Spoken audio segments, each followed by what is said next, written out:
শোনো, বর্তমান আমরা যে পাসপোর্টটা ব্যবহার করি সেটা হচ্ছে এমআরপি পাসপোর্ট, ঠিক আছে? আর বর্তমান ডিজিটালের কারণে ই পাসপোর্ট বার হয়েছে।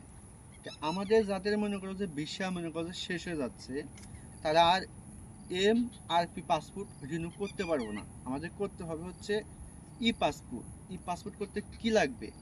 তোমার ভোটার আইডি কার্ড লাগবো, পাসপোর্ট হাতে মিল থাকলে তুমি পাওয়া যাবা। আর তা না হলে তোমার জন্ম নিবন্ধনী কার্ড লাগবো, তাও মনে করো অনলাইন করা ইংলিশ ভার্সন, সেটা দিয়ে তুমি মনে করো যে ই পাসপোর্ট মানুষের থেকে করতে পারবে। আর যদি তোমার জন্ম নিবন্ধনী অথবা তোমার মনে করো যে কি বলে ওটা, মানে ভোটার আইডি কার্ডের সাথে পাসপোর্টের সাথে মিল যদি না থাকে, তাহলে আল্লাহর হস্তে তুমি আর মনে করো যে পাসপোর্ট করতে পারবা না। এটা দুঃখজনক হলেও তোমাকে মালয়েশিয়া থেকে বাংলাদেশ পাঠিয়ে দিবে, তুমি আর মালয়েশিয়া থাকতে পারবা না।